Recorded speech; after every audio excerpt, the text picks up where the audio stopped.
Hello students, I am your educator Neha. Welcome to our channel RT Life Sciences. तो बच्चों last lectures जो हमने पढ़े हैं उसमें हम यूकैरियोटिक रेप्लिकेशन स्टार्ट कर चुके हैं। हमने प्रोकैरियोटिक रेप्लिकेशन कंप्लीट कर लिया था और यूकैरियोटिक रेप्लिकेशन में हम पढ़ रहे थे। तो लास्ट लेक्चर्स में हमने यूकैरियोटिक रेप्लिकेशन के इनिशिएशन प्रोसेस और इलोंगेशन प्रोसेस तक कंप्लीट कर लिया था। होप सो आपने वो पुराने लेक्चर्स सुने होंगे, देखे होंगे और आपको समझ में आया होगा। तो आज हम शुरू करेंगे प्राइमर रिमूवल का प्रोसेस कैसे। ओके तो आज हम देखेंगे कैसे होता है प्राइमर रिमूवल। और मैंने आपको लास्ट लेक्चर में बताया था कि जब हम प्राइमर रिमूवल की बात करेंगे तो हम कंपैरेटिवली देखेंगे कि प्रोकैरियोट्स में कैसे होता है और यूकैरियोट्स में कैसे होता है। ओके तो चले आज शुरू करते हैं। तो आज हम देखते हैं प्रोकैरियोट्स में प्राइमर रिमूवल कौन कराता है। प्रोकैरियोट्स में प्राइमर का रिमूवल डीएनए पॉलीमरेज 1 कराता है।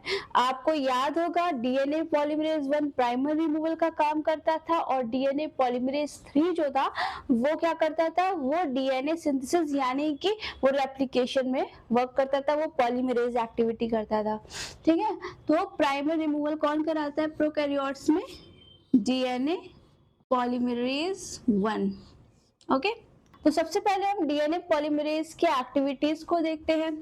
इसकी फर्स्ट एक्टिविटी होती है एक्सोन्यूक्लियस एक्टिविटी।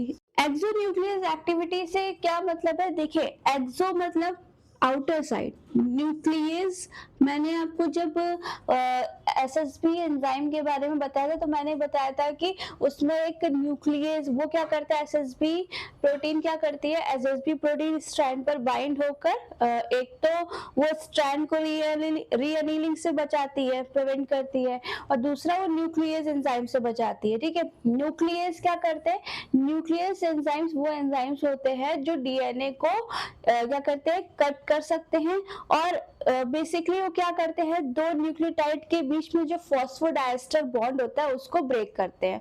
तो अगर देखा जाए तो चाहे आरएनए के न्यूक्लियोटाइड हो जिनको हम आरएनटीपीस कहते हैं, या डीएनए के न्यूक्लियोटाइड हो जिनको हम डीएनटीपीस कहते हैं।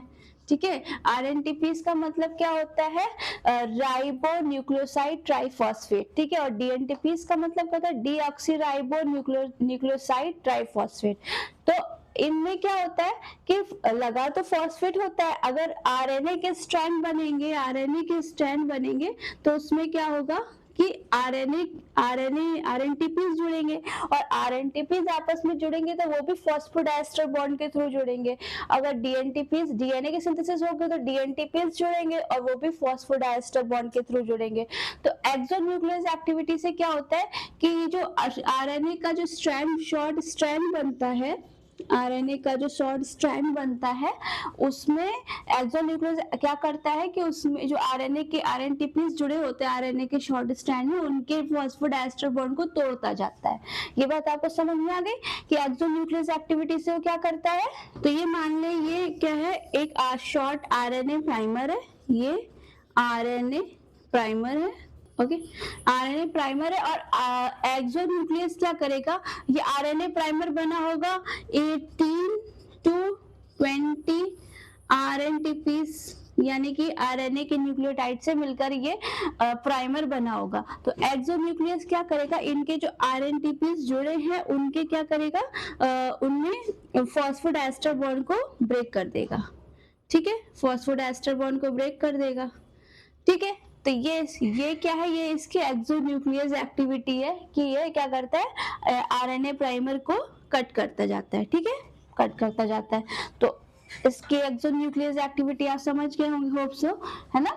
तो आगे बढ़ते हैं एक्सोन्यूक्लियस एक्टिविटी। अब इसकी एक्सोन्यूक्लियस एक्टिविटी जो होती है उसकी डायरेक्शन क्या होती है, 5 प्राइम एंड से 3 प्राइम एंड की तरफ होती है। ओके, फिर सेकंड इसकी जो एक्टिविटी होती है वो पॉलीमरेज एक्टिविटी होती है। पॉलीमरेज एक्टिविटी का मतलब क्या होता है कि डीएनए की सिंथेसिस कराता है, यानी कि आरएनए प्राइमर को तो तोड़ रहा है वो, और वहां पे क्या कर रहा है, वो डीएनए की सिंथेसिस करा रहा है, यानी डीएनटीपीस को जोड़ रहा है। तो जब ये डीएनए की सिंथेसिस कराएगा तो उसकी भी डायरेक्शन क्या होगी, 5 प्राइम एंड से 3 प्राइम एंड। और मैंने आपको बताया था कि जब भी कभी पॉलीमरेज एक्टिविटी होती है, ठीक है, जब ये कभी डीएनए को जोड़ा जाता है, डीएनटीपीज को जोड़कर डीएनए को बनाया जाता है, तो हमेशा पॉलीमरेज एक्टिविटी के साथ एक और एक्टिविटी होती है, वो होती है प्रूफ रीडिंग। ठीक है, प्रूफ रीडिंग मतलब आपको पता ही है कि वो चेक करता जाता है, चाहे वो पॉलीमरेज 3 हो, डीएनए पॉलीमरेज 3 हो या पॉलीमरेज 1 हो, जब भी कोई भी अगर डीएनए की सिंथेसिस कराएगा, डीएनटीपीज को जोड़ेगा, तो उसको हमेशा प्रूफ रीडिंग करनी पड़ेगी, क्योंकि अगर डीएनए गलत जुड़ गया, डीएनए की सिंथेसिस गलत हो गई, तो वो एक मेजर प्रॉब्लम बन सकता है, कोई बड़ा म्यूटेशन का कॉज बन सकता है।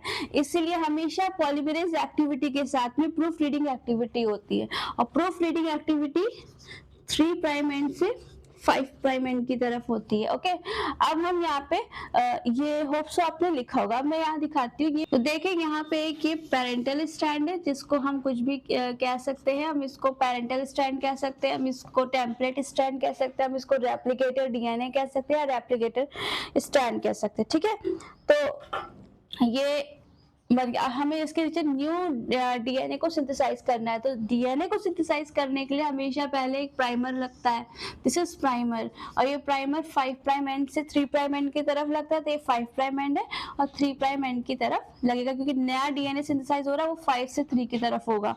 ठीक है, अब ये प्राइमर के आगे क्या हो गया, डीएनए की सिंथेसिस हो गई, मतलब डीएनए जो पॉलीमरेज 3 आया और उसने क्या कर दिया, डीएनए बना दिया। ठीक है, डीएनटीपीज को जोड़कर डीएनए बना दिया आगे, तो ये प्राइमर लगा हुआ है। अब पॉलीमरेज 1 आएगा और वो क्या करेगा, इस जो आरएनए प्राइमर था इसको एक्सोन्यूक्लियस एक्टिविटी के थ्रू कट करेगा, ऐसे ये कट कर देगा, और इसको हटाने के साथ, मतलब आरएनए को हटाने के साथ साथ ये अपनी पॉलीमरेज एक्टिविटी को भी एक्टिव करेगा, और यहाँ से आरएनए को हटाता जाएगा और क्या करेगा, डीएनए को सिंथेसाइज करता जाएगा।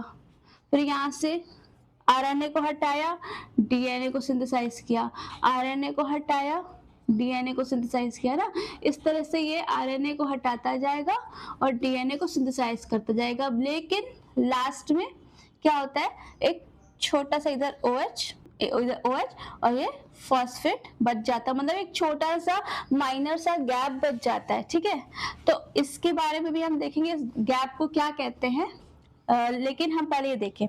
तो इसने जो एक्सोन्यूक्लियस एक्टिविटी की थी वो क्या की थी, 5 प्राइम एंड से 3 प्राइम एंड डायरेक्शन में की थी।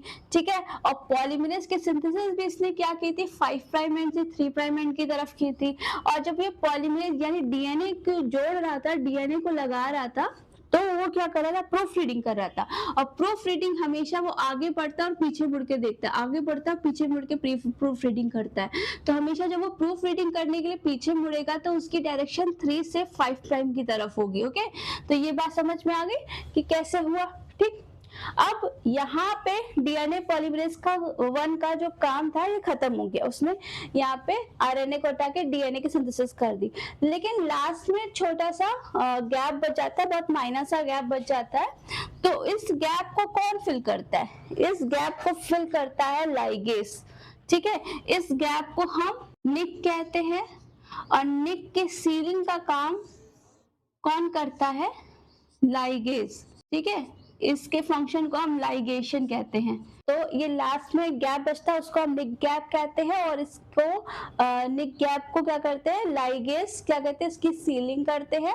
ठीक है, या लाइगेशन कह सकते हैं आप, इसको करते हैं, और इस तरह से जो पूरा डीएनए है वो कंप्लीट बन जाता है। ठीक, तो यहाँ पे ये डीएनए पॉलीमरेज 1 यानी जो प्राइमर रिमूवल है इसका काम यहाँ पे कंप्लीट हो जाता है। होप्स आपको समझ में आया होगा कि डीएनए पॉलीमरेज 1 की एक्टिविटीज आ गई होंगी और इसकी वर्किंग कैसे होती है ये बात आपको समझ में आ गई होगी। तो हम आगे बढ़ते हैं और हम देखते हैं कि यूकैरियोट्स में डीएनए पॉलीमरेज एक्टिविटी कैसे होती है। ठीक है, ओके, तो हमने प्रोकैरियोट्स में प्राइमर रिमूवल देखा, अब हम देखते हैं यूकैरियोट्स में प्राइमर रिमूवल कैसे होता है।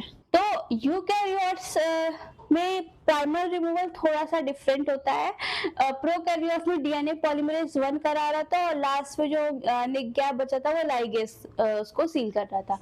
यूकैरियोट्स में जो है 2 एंजाइम्स होते हैं, एक होता है आरएनएज H और दूसरा होता है FEN1 जिसको हम फ्लैप एंडोन्यूक्लियस कहते हैं। तो ये 2 एंजाइम्स होते हैं जिनके थ्रू प्राइमर का रिमूवल होता है। अब पहले देखते हैं आरएनएज H क्या करता है। ये क्या करेगा, ये सबसे पहले क्या करेगा, आइडेंटिफाई करेगा आरएनए डीएनए हाइब्रिड को और वो वहां पे क्या करेगा, आरएनए को डीजेनरेट करेगा। तो आरएनए H का काम क्या हुआ, ये सबसे पहले आरएनए डी जहां जहां देखेगा आरएनए डीएनए जुड़े हुए जहां है ना, वो क्या है आरएनए डीएनए हाइब्रिड है और वहां से क्या करेगा, वहां से आरएनए को हटाता जाएगा, ठीक है। लेकिन अभी भी इसमें एक चीज होती है कि लास्ट जो आरएनटीपीज होता है वो नहीं हटता है, ठीक है। आरएनटीपीज लेफ्ट, मतलब जब भी वो हटाता है तो सारे आरएनटीपी हटा देता है लेकिन वो लास्ट वाला आरएनटीपी नहीं हटा पाता है, ठीक है, वो उसको आइडेंटिफाई ही नहीं कर पाता है। तो ये आरएनएज H का काम हुआ। और जो लास्ट वाला आरएनटीपी होता है वो कौन हटाता है, वो FEN1 हटाता है। अब कैसे हटाता है, देखें, ये मान लें ये एक पेरेंटल स्ट्रैंड है, ठीक, ये इसकी 3 प्राइम एंड है और ये इसकी 5 प्राइम एंड है, फाइन। अब इसमें क्या हो गया कि एक आरएनए प्राइमर बना था 5 प्राइम एंड पे, 5 प्राइम एंड से 3 प्राइम एंड की तरफ, और फिर इसके आगे डीएनए की सिंथेसिस हो गई थी, ठीक है। किसने कराई थी, वो चाहे तो वो पॉलीमरेज डेल्टा ने कराई हो या एप्सिलॉन ने कराई हो। फिलहाल ये 5 प्राइम टू 3 प्राइम एंड की तरफ है तो ये एप्सिलॉन ने कराई होगी, ठीक है।